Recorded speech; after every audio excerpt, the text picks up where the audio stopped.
মিথ্যাবাদীর ইবাদত আল্লাহ পাক কবুল করে? 5 জায়গায় মিথ্যা বলা যায়, শরীয়ত বলছে। তার 1 নাম্বার হলো ঘরের মায়ের লোকের কাছে।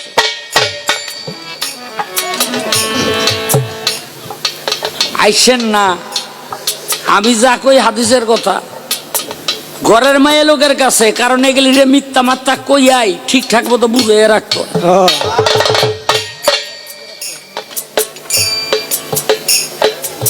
2 নাম্বার হইল মা বাবা শিশুর, এই যাইয়েন না, বহান হেরে বহান।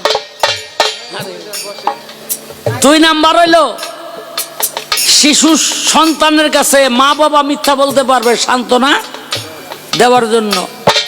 3 নাম্বার হইল জীবন বাঁচানোর জন্য আপনি যুদ্ধ বলতে, এই মিথ্যা বলতে পারবেন। 4 নাম্বার হইল যুদ্ধের ময়দানে আপনি মিথ্যা বলতে পারবেন। 5 নাম্বার হইল কারো আপনার একটা মিথ্যায় যদি একটা ঝগড়া মীমাংসা হয় অথবা কারো জীবন বাঁচে, তাহলে আপনি মিথ্যা বলতে পারবেন।